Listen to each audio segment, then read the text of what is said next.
أعوذ بالله من الشيطان الرجيم بسم الله الرحمن الرحيم وما أرسلناك إلا رحمة للعالمين صدق الله مولانا العظيم وصدق رسوله النبي الكريم ونحن على ذلك لمن الشاهدين والشاكرين والحمد لله رب العالمين الحمد لله আল্লাহ পাকের শুকর যে মহান মনিব পবিত্র জুমায় তার করে আসবার তৌফিক দান করেছেন। জবান খুলে শুকর আদায় করি আলহামদুলিল্লাহ। মুহতারাম হাজরিন, আমরা বিগত জুমায় আমাদের প্যারা নবী মুহাম্মদুর রাসূলুল্লাহ সাল্লাল্লাহু আলাইহি ওয়াসাল্লামের জীবনী নিয়ে আলোচনা করেছিলাম। বলেছিলাম যে আমরা যে নবী পেয়েছি এই নবীকে আমাদের খুব ভালোভাবে চেনা দরকার, তার সম্পর্কে জানা প্রয়োজন, যে আমরা কেমন শ্রেষ্ঠ নেয়ামত আল্লাহর পক্ষ থেকে পেলাম। কোনো ব্যক্তি সম্পর্কে পূর্ণ অবগত হলে পরে তার পূর্ণ পরিচয় জানতে পারলে তার প্রতি শ্রদ্ধা ভালোবাসা সৃষ্টি হয়। কখনো কখনো তার আচরণ দেখে, তার যোগ্যতার কথা শুনে তার প্রতি আনুগত্যের মানসিকতাও সৃষ্টি হয়। আমরা নবীকে যতটুকু জানি এটা হলো ভাষা জানা। নবীকে আরও গভীর থেকে গভীরভাবে প্রতিটি উম্মতের জানা প্রয়োজন। যেই উম্মত নবীকে যত গভীরভাবে জানবে, নবীর পরিচয় যত গভীর থেকে গভীরভাবে অর্জন করবে, তার মাঝে রসুলের প্রেম ভালোবাসা, রসুলের আনুগত্য তত বেশি সৃষ্টি হবে। ব্যক্তির পরিচয় মানুষের মাঝে ভালোবাসার সৃষ্টি করে, ব্যক্তির পরিচয় মানুষের আনুগত্যের মন মানসিকতা সৃষ্টি করে। এই জন্য আমরা আমাদের নবীকে জানার ব্যাপারে, আমার নবীকে চেনার ব্যাপারে আমরা আলোচনা করছিলাম যে আমরা কেমন নেয়ামত পেলাম। আসলে নবীর দৃষ্টান্ত বা তুলনা যদি আমরা দিই, তাহলে নবীর তুলনা হলো একটা খোলা আকাশের মতো। এই আকাশটা একটা ছোট্ট বাচ্চা সে যেমন দেখে, একটা মধ্যবয়সী কিশোর সে যেমন দেখে, একটা যুবক মানুষ সেও যেমন আকাশ দেখতে পায়, বৃদ্ধ মানুষ সেও যেমন আকাশ দেখতে পায়, একজন রাষ্ট্রপতিও যেভাবে আকাশ দেখতে পায়, একজন শিক্ষক যেভাবে আকাশ অন্যান্যদের মতোই দেখতে পায়, মুসলমানের পাশাপাশি অমুসলিমরাও যেমন আকাশটাকে সুন্দরভাবে দেখতে পায়, কারো দেখায় কোনো অসুবিধা হয় না।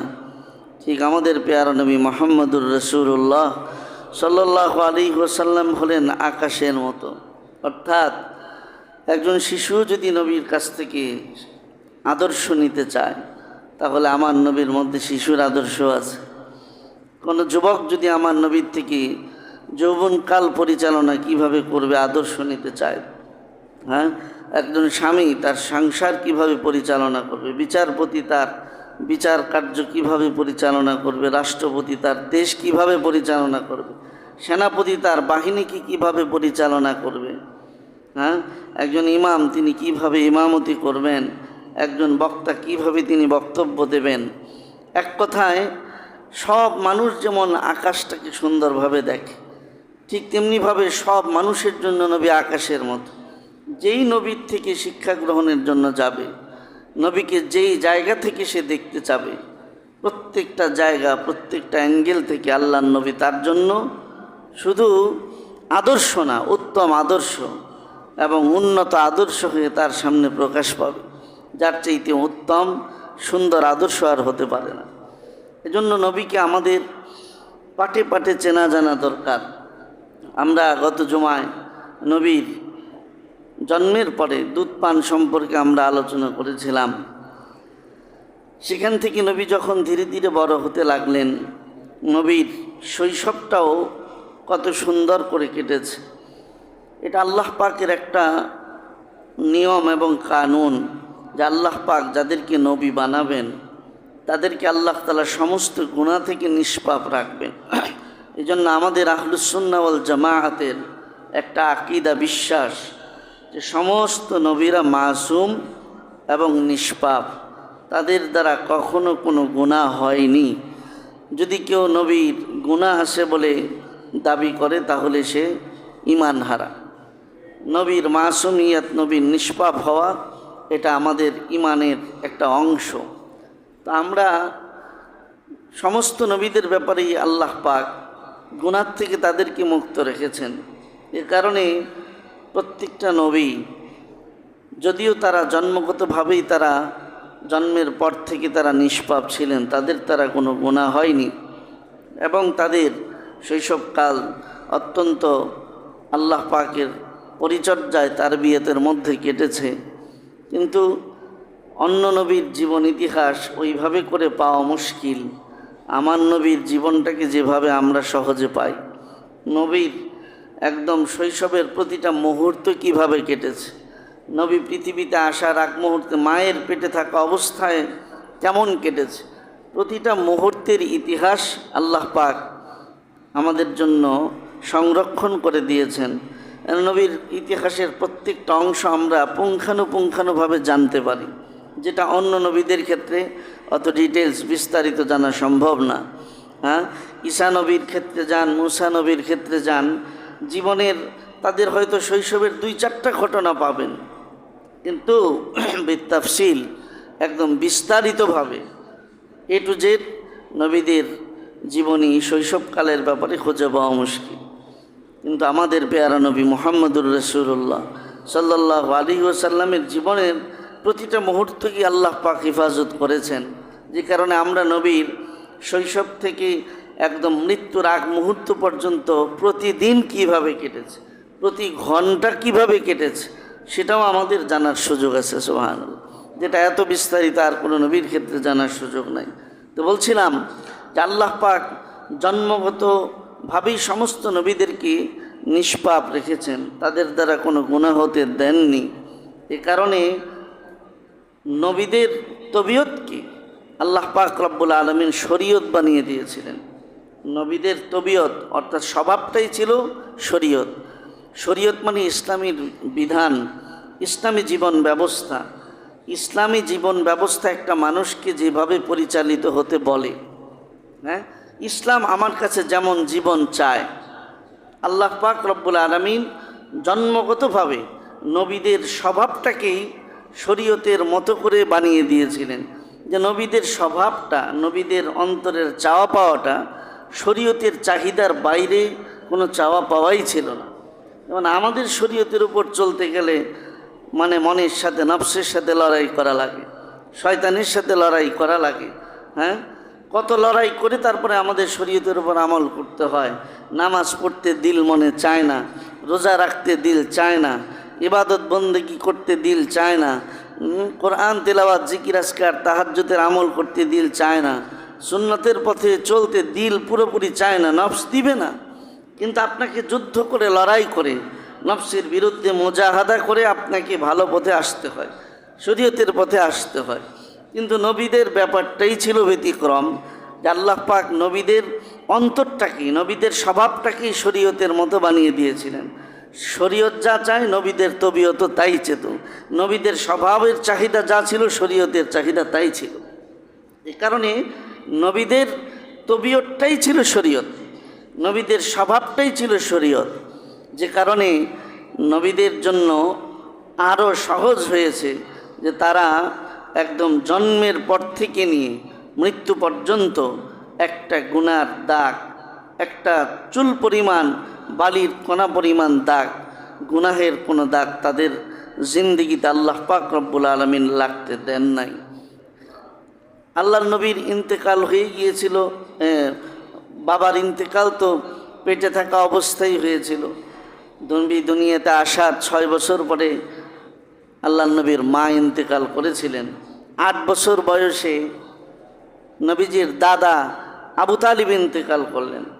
এই 8 বছর বয়স থেকে নিয়ে একদম লম্বা সময় পর্যন্ত নবীর দেখভালের পুরোপুরি দায়িত্ব পালন করেছিলেন চাচা আবু তালেব। এই আবু তালেব লম্বা সময় নবীকে যে লালন পালন করেছেন, এই আবু তালেব নবীকে খুব কাছ থেকে দেখেছেন। আবু তালেব নবীর জীবনের অনেক কথা বর্ণনা করেছেন, যদিও তিনি মুসলমান ছিলেন না, কিন্তু নবীর চাল চলন চলাফেরা কেমন ছিল চাচা আবু তালেবও তিনি অনেক কিছু কাছ থেকে দেখার কারণে বর্ণনা করেছেন। যেমন আবু তালেব বলেন যে আমি মাঝে মাঝেই 8 বছর বয়সে যখন ভাতিজাকে আমার দায়িত্বে নিয়ে এসেছি, তখন আমি ভাতিজাকে নিয়ে যখন ঘুমাতাম, হঠাৎ করেই রাত্রেবেলা মাঝে মাঝে ঘুম থেকে জাগলে দেখতাম যে ভাতিজা বিছানায় নাই। আমি পেরেশান হয়ে যেতাম যে এমন মধ্যরাতে, গভীর রাতে মোহাম্মদ এই ছোট্ট বাচ্চাটা গেল কোথায়। তা আমি পেরেশান হয়ে যখন এদিক সেদিক খোঁজাখুঁজি শুরু করতাম, তো কোনো এক কোণা থেকে, কোনো একটা জায়গা থেকে নবীজি মোহাম্মদ আমাকে ডেকে বলতো, চাচা আমাকে খুঁজতে হবে না, এই যে আমি এখানে আছি। তো যখনই তাকে দেখতাম যে বিছানায়, রাতের বেলা ঘুম থেকে উঠে বিছানায় নাই, খুঁজতে গেলে যখনই সে আমাকে বলতো যে আমি এখানে আছি, তাকিয়ে দেখতাম সে জায়নামাজে দাঁড়িয়ে তাহাজ্জুদের নামাজ পড়তেছে। তো বয়স তো মাত্র অল্প কয়েক বছর, এই বয়সে তাহাজ্জুদের চাহিদা বা স্বভাব, তাহাজ্জুদের আকর্ষণ এটা তৈরি হওয়ার কথা না এই 8 বছর 9 বছর বয়সে। কিন্তু ওই যে আল্লাহ পাক রব্বুল আলামিন নবীদের তবিয়তটাকেই যে শরীয়ত বানিয়ে দিয়েছিলেন, এ কারণে শৈশবে যে বাচ্চা খেলাধুলা করতে চাইতো, সেই বয়সে নবী যে তাহাজ্জুদ পড়তে চাইতেন, যেই বয়সে বাচ্চারা আনন্দ ফুর্তি করতে চাইতো, ওই বয়সে নবীজি দোয়ার মধ্যে কান্নাকাটি করতে চাইতেন। নবীর জিন্দিগিটা এভাবে কেটেছে যে পুরা এই শৈশবের বয়সে ইতিহাসে কোনো একটা ঘটনা এমন পাওয়া যায় না যে নবীজি কারোর সাথে কোনো খেলাধুলা করেছেন। নবীজির জিন্দিগিতে নবীজি কোনো বাচ্চার সাথে খেলাধুলাও করেননি। অর্থাৎ একটা পুতু পবিত্র, একটা সুন্দর জীবন শৈশব থেকেই আল্লাহর নবীর গড়ে উঠেছিল। ধীরে ধীরে তিনি যখন বড় হতে লাগলেন, তো স্বাভাবিক তখন মক্কার মধ্যে তিনি বেড়ে উঠেছেন, মা নাই বাবা নাই। মা বাবা ছাড়া সন্তানের পরিচর্যার কতটুকুন চাচার দ্বারা ভালো হবে, তাও আবার চাচা এক ধর্মের, আল্লাহ রসুল আরেক ধর্মের মন মানসিকতা নিয়ে বেড়ে উঠছেন। তো সেখানে মক্কার মানে যেই চিত্রটা ছিল, আমরা যেটাকে বর্বর যুগ বলি, জাহিলি যুগ বলি, যেই যুগটার মধ্যে এমন কোনো অসভ্যতা নাই, অপকর্ম নাই, যেই যুগটাতে হতো না। এই কারণেই আমরা এটাকে অন্ধকার অসভ্য যুগ বলি। তা আল্লাহর নবী নবুয়ত পাওয়ার আগ পর্যন্ত তো এইগুলো চলছিলই, এই বর্বরতা চলছিলই। তো নবীজির বয়স যখন নাকি এই শৈশব থেকে নবীজি বেড়ে উঠতে লাগলেন, তো সেই সমাজের মধ্যে জিনা ব্যভিচার বৈধ ছিল, সেই সমাজে মদ পান বৈধ ছিল, নাচ গান বৈধ ছিল। অর্থাৎ যত ধরনের অপকর্ম অন্যায় রাষ্ট্রের পক্ষ থেকে কোনো নিষেধ বলে ছিল না, সব বৈধ। এমনকি আত্মীয় স্বজন, পরিবার পরিজনরাও তো এটাকে বৈধতার দৃষ্টিতে দেখত। তো সেই সময়ে আল্লাহ নবীর জিন্দিগি তালাশ করলে আপনি পাবেন যে নবীজি যেই কাজগুলো তখন মানুষ বৈধভাবেই করত, আল্লাহ নবী সেই কাজগুলো কোনো দিন করেন নাই। নবীজির বয়স যখন 14 বছর, ওই এলাকার লোকজন, তার আত্মীয় স্বজন সমবয়সীরা নবীজিকে এক বড় লোকের বাড়ির বিয়ের অনুষ্ঠানে জোর করে নিয়ে গেলেন। তো সেখানে গিয়ে দেখলেন মদ পান চলতেছে এবং গান বাজনা শুরু হবে, আয়োজন চলতেছে। ওই মুহূর্তে আল্লাহ পাক রব্বুল আলামিন নবীর চোখে এমন ঘুম দিলেন যে একদম এক ঘুমে রাত পার। সকালবেলা যখন নাকি নাচ গান শেষ হয়েছে, আল্লাহ রসুলের তখন ঘুম ভাঙছে। অর্থাৎ আল্লাহ পাক রব্বুল আলামিন এই নাচ গানের একটা অনুষ্ঠানের উপস্থিতি থেকেও আল্লাহ পাক তাকে এই ঘুম পাড়িয়ে রেখে হেফাজত করেছেন। কারণ নবীজি যখন নবুয়ত পাবেন, তখন স্বাভাবিকভাবেই বলবেন যে গান বাজনা হারাম। তখন মক্কার লোকেরা হয়তো বলতে পারে যে ছোট্টবেলা তো আমগুলোকে বসেই গান শুনছো, আমাদের সাথে বসেই এটা করছো এটা করছো, আর এখন তুমি বুজুর্গি দেখাও, এখন তুমি এটাকে নাজায়েজ হারাম বলো, আমরা তোমার কথা মানি না। এমন কথা যেন বিরুদ্ধাচরণকারীরাও বলতে না পারে। এই কারণে আল্লাহ পাক এইভাবে করে মানে একটা গানের মজলিসে উপস্থিত হওয়া সত্ত্বেও গান শোনার এই খারাপ কাজ থেকে আল্লাহ তাআলা কুদরতিভাবে হেফাজত করেছেন। এভাবে করে নবীর বেড়ে উঠতে থাকা, বড় হতে হতে নবীর বয়স যখন একদম 25 বছরে পৌঁছে গেল, তখনও আল্লাহ পাক রব্বুল আলামিন এই টকবকে যুবক নবীর দ্বারা কোনো গুনাহ হতে দেন নাই। যেমন মশহুর ঘটনা কিতাবের মধ্যে লেখা আছে যে তখন কাবা নির্মাণ শুরু হলো। ওই কাবা নির্মাণ কাজ করতে গিয়ে সবাই কাপড় খুলে ফেলে উলঙ্গ হয়ে গিয়েছিল।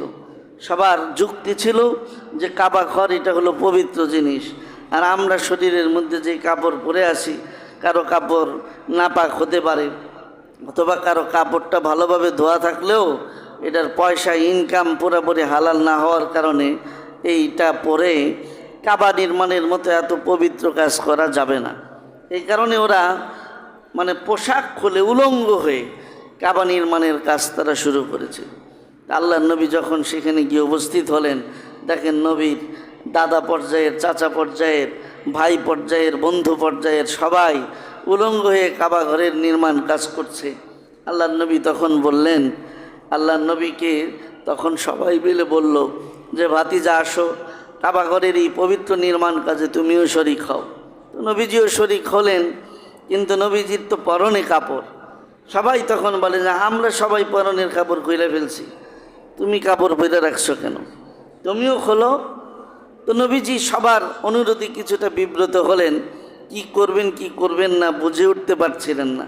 তারপরেও কিতাবে লেখে যে নবীজি হয়তো সবার চাপে পড়ে খোলার মতো একটা ইচ্ছা প্রকাশ করছিলেন, যে নবী লুঙ্গির মধ্যে কেবলমাত্র হাতটা রাখছে। আল্লাহর কি কুদরত, সাথে সাথে আল্লাহ পাক ওই জায়গার মধ্যে নবীজিকে বেহুশ করে ফেললেন। নবীজি জায়গায় বেহুশ হয়ে পড়ে রইলেন। যতক্ষণ পর্যন্ত কাবা নির্মাণের কাজ চলছে ততক্ষণ পর্যন্ত আর নবীর হুঁশ ফিরে নাই।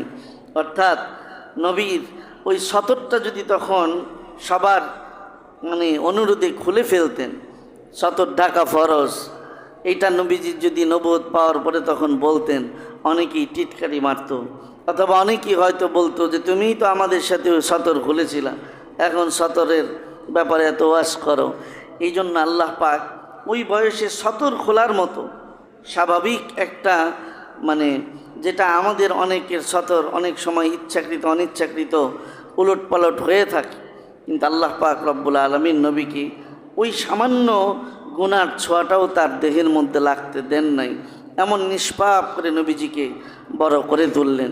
এরপরে যখন 40 বছর বয়স, নবুয়ত প্রাপ্তির সময়, হেরা গুহার মধ্যে ধ্যানমগ্নে নিমন্ত্রিত হলেন।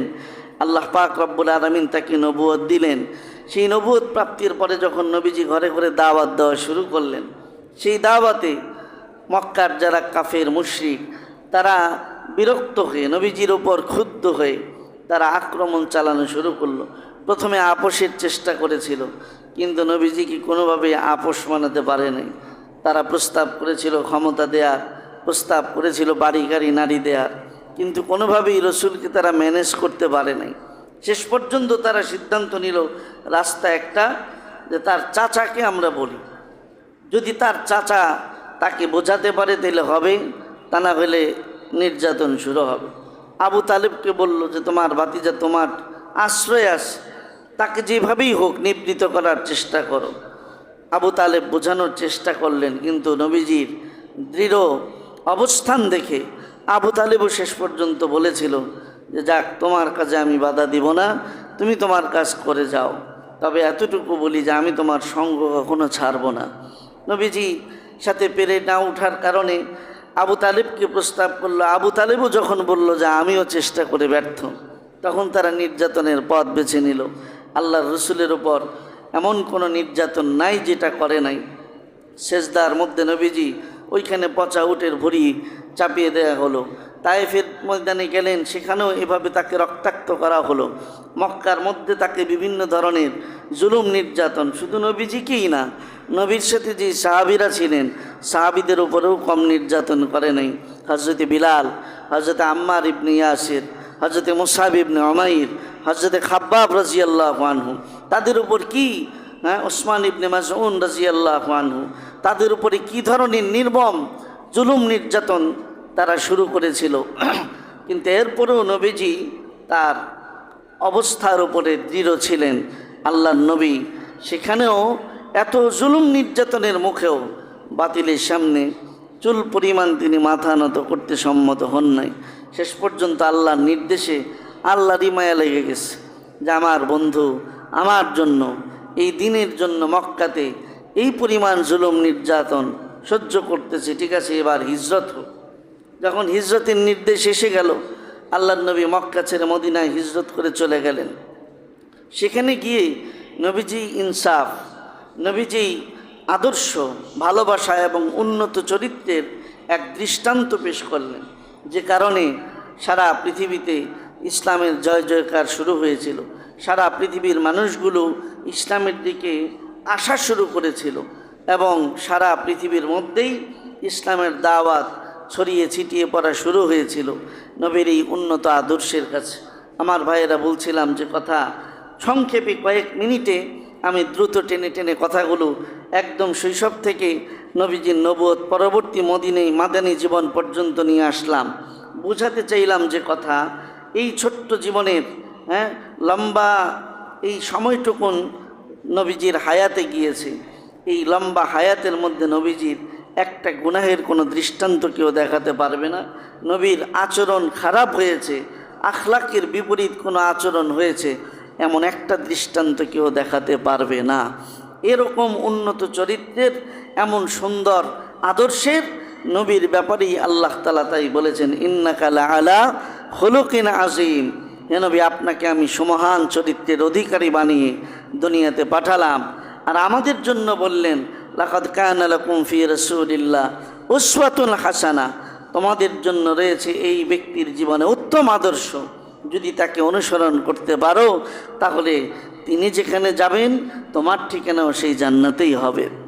আমার ভাইয়েরা, সেই নবী এখন আমাদের কাছে নেই, কিন্তু আমাদের কাছ থেকে নবীজির একটা জিনিস প্রাপ্য। সেই নবীকে আমরা পেয়েছি, এত বড় নেয়ামত পেয়েছি, তার পরিচয়টা আমরা সংক্ষিপ্তভাবে তুলে ধরলাম। তো সেই নবীর জন্য এখন আমাদের করণীয় কী? সেই নবীর জন্য আমাদের কাছে নবীজির পাওনাটা কী? আমার ভাইয়েরা, সবার আগে যেটা কর্তব্য সেটা হলো হৃদয় দিয়ে নবীজিকে ভালোবাসা। ভালোবাসার এই গুণগুলো নবীজির মধ্যে এমনভাবে ছিল যে দুনিয়াতে মানুষ যে কয়টা কারণে মানুষকে ভালোবাসে, একটা কারণও নবীর মধ্যে অবিদ্যমান ছিল না। আমরা সাধারণত কিতাবাদিতে পড়েছি যে মানুষ মানুষকে চারটা কারণে ভালোবাসে: তার সৌন্দর্যতায় মুগ্ধ হয়ে, 2 নম্বর তার যোগ্যতায় মুগ্ধ হয়ে, 3 নম্বর তার কোনো ইহসান, বিপদে উপকার করেছে, সেই বিপদে উপকার পেয়ে মানুষ তাকে ভালোবাসে। আর কখনো আত্মীয়তা, রক্তের সম্পর্কের কারণে একজন আরেকজনকে ভালোবাসে। কিন্তু আল্লাহর নবীর জিন্দিগি যদি তালাশ করেন যে নবীজিকে আমরা ভালোবাসবো, আল্লাহ পাক যে ভালোবাসার কথা বললেন, কেন ভালোবাসবো? কারণ ভালোবাসার চতুর্মুখী গুণ আল্লাহর নবীর মধ্যে বিরাজমান ছিল। যদি আপনি আসেন নবীর সৌন্দর্যের দিকে, যে সৌন্দর্যতার কারণে মানুষ মানুষের প্রেমে পড়ে যায়, তখন বংশ দেখে না, যোগ্যতা দেখে না, টাকা পয়সা দেখে না, সৌন্দর্যতা দেখেই, রূপ দেখেই পাগল হয়ে গেছে, পুরা পরিবার তারে ত্যায্য করে দেয়, এরপরেও কয় আসে যায় না, ঘর থেকে বের করে দেয়, কয় আসে যায় না, এরপরেও কয় আমি তারে লয়ে সংসার করব, ওর লোকেই বাইসে থাকবো সারা জীবন। বলে না কেন? কয় আর কিচ্ছু না থাকলেও সৌন্দর্যতায় পাগল হয়ে গেছে। সৌন্দর্যতা এটা ভালোবাসা সৃষ্টি হওয়ার একটা কারণ। তো এই সৌন্দর্যতা যদি আমার নবীর ব্যাপারে বলি, তাহলে এক কথায় বলা যায় সারা পৃথিবীর মানুষকে আল্লাহ যত সৌন্দর্য দিয়েছেন, তার চাইতে বেশি সৌন্দর্য আমার নবীকে দান করছেন। এ কারণেই নবীকে নিয়ে, নবীর সৌন্দর্য নিয়ে নানান ধরনের কবিতা রচিত হয়েছে। এমনকি নবীজির বিবি, তিনি পর্যন্ত আল্লাহর নবীর সৌন্দর্য মুগ্ধ হয়ে হযরত আয়েশা সিদ্দিকা রাদিয়াল্লাহু আনহা বলেছিলেন, লানা শামসুন ওয়ালিল আফাকি শামসুন ওয়া শামসি তাতলু বাদাল ইশাই, লানা শামসুন ওয়ালিল আফাকি শামসুন ওয়া শামসি আযখারু মিন শামসিস সামাই, শামসুস সামাই তাতলু বাদা ফাজরিন ওয়া শামসি তাতলু বাদাল ইশাই। হযরত আয়েশা বলতেন, যে দুনিয়ার আকাশেরও একটা সূর্য আছে, আর আমার একার একটা সূর্য আছে।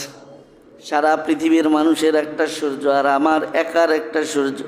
তবে আমি বলতে পারি, আকাশের সূর্যের চাইতে আমার ঘরের সূর্যটার আলো আরো বেশি।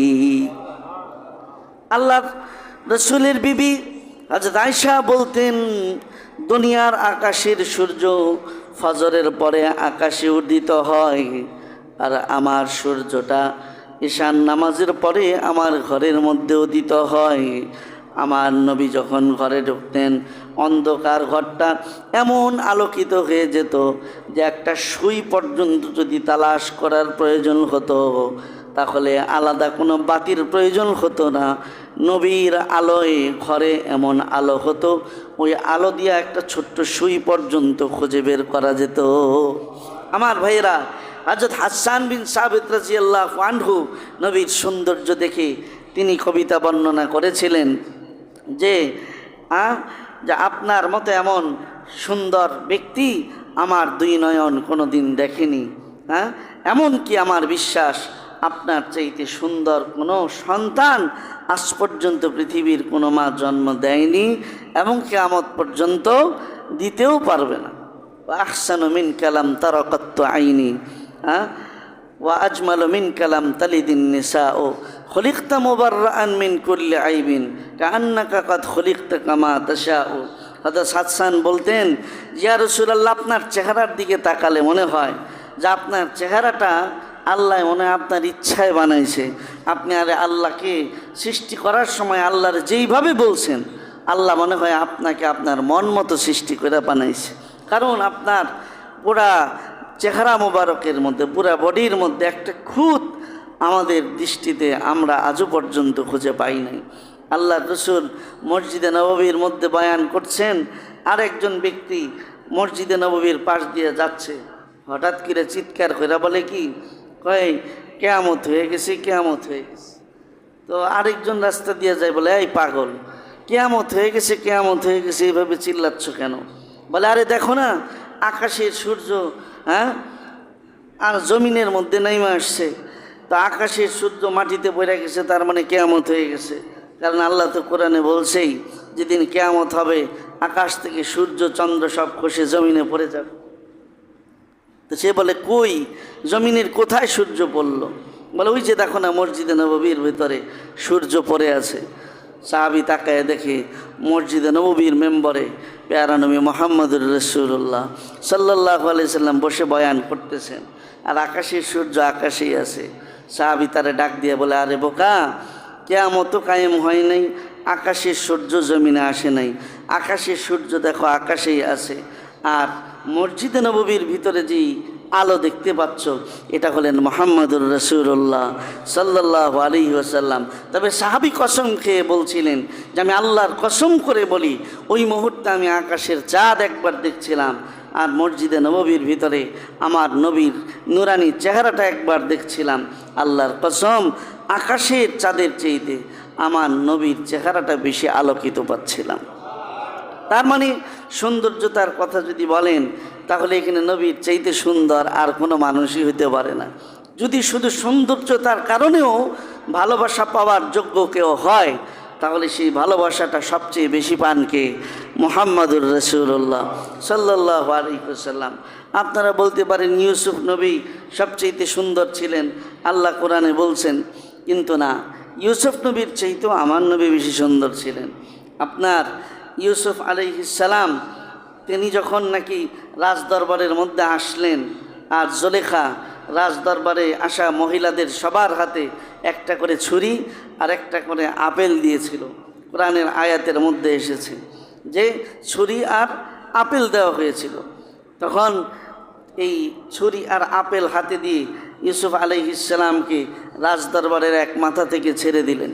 ইউসুফ আলাইহিস সালাম যখন হেঁটে হেঁটে যাচ্ছিলেন, ওই নারীরা তার সৌন্দর্যতায় মুগ্ধ হয়ে দিয়েছিলেন তো ছুরি দিয়ে আপেল কাটতে, কিন্তু আল্লাহ কোরআনে কি বলে, বা কাত্তা'না আইদিয়াহুন, এর আপেল কাটার পরিবর্তে ওদের হাত কেটে ফেলছে। কিন্তু কখন যে হাত কাটছে, হাত দিয়ে যে ফিনকি দিয়ে রক্ত পড়তেছে, এমন সৌন্দর্যতায় ওরা বিমুগ্ধ যে ওরা বলতেও পারে না যে হাত কেটে গেছে। ওয়াকুলনা মা হাশা লিল্লাহি মা হাযা বাশারা ইন হাযা ইল্লা মালাকুন কারীম। আর তারা বলতেছিল যে আল্লাহর কসম, এটা কোনো মানুষ না, এটা ফেরেশতা।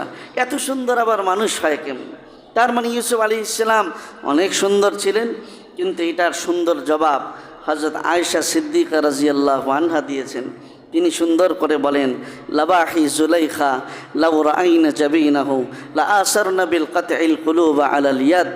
এই যদি তোমরা তো ইউসুফ নবীর গল্প শোনো, যে ইউসুফ নবীর জমানায় রাজদরবারে মহিলাদের হাতে ছুরি আর আপেল দেওয়া হয়েছিল, সৌন্দর্যতায় মুগ্ধ হয়ে তারা আপেল কাটার পরিবর্তে হাত কেটে ফেলেছিল।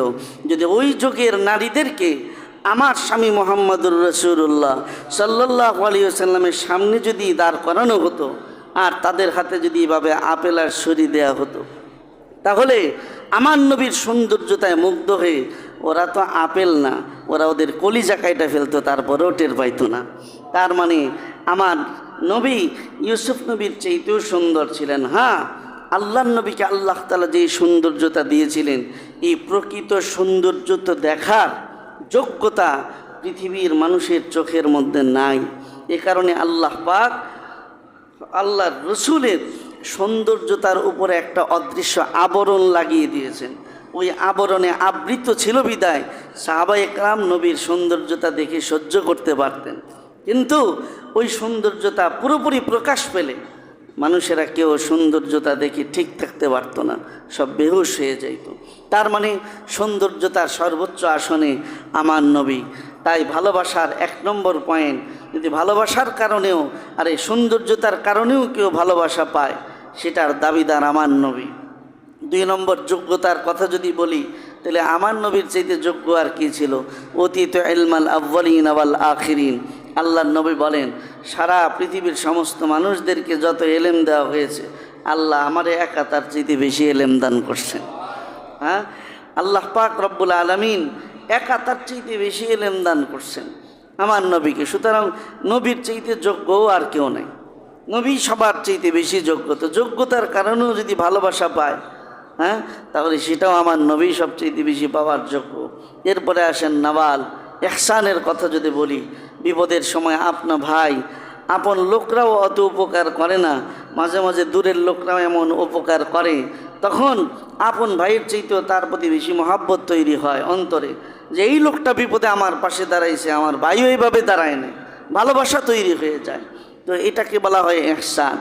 ওই ইহসানের কারণেও যদি ভালোবাসা পাওয়ার দাবিদার সবচেয়ে বেশি কেউ হয়, তিনি হলেন মুহাম্মদুর রাসূলুল্লাহ সাল্লাল্লাহু আলাইহি ওয়াসাল্লাম। কারণ এই উম্মতের উপরে আল্লাহর নবীর যে ইহসান, এরকম ইহসান পৃথিবীর আর কোনো মানুষের অন্য কারো উপরে নাই। আমার নবীর সবচেয়ে বড় ইহসান যে নবীর উসিলায় তো ঈমান পাইছি, নবী না আসলে তো ঈমান পেতাম না, নবী না আসলে আল্লাহ চিনতে পারতাম না, নবী না আসলে জান্নাত জাহান্নামের পথ চিনতে পারতাম না। আর এই নবী দুনিয়াতে এসে মানুষকে কোমরে ধরে ধরে জাহান্নাম থেকে বাঁচানোর জন্য ফিকির করছেন। এখনও নবী কবরে শুয়ে ওই উম্মতের কথাই বলতেছেন। এখনও যদি বড়রা বলেন, আকাবিররা বলেন, মুহাদ্দিসরা বলেন যে এখনও যদি তোমার শোনার মতো কান থাকে, যদি তোমার কান নবীর রওজায় যে লাগাও, তাহলে একটা আওয়াজই শুনতে পাবা, রওজার ভিতর থেকে আওয়াজ আসবে, উম্মতি উম্মতি। অর্থাৎ আমার নবী এখনও উম্মতের জন্য কাঁদতেছেন, এখনও উম্মতের ফিকির তার মধ্যে আছে। সবচেয়ে বড় ইহসান যেটা হাসরের ময়দানে প্রকাশ পাবে, আল্লাহ পাক সব নবীদেরকে একটা করে কবুল দোয়ার নিয়ামত দান করেছিলেন, যে নবীরা ওই দোয়াটা করার সাথে সাথে তাদের দোয়া আল্লাহ পাক কবুল করে নেবেন।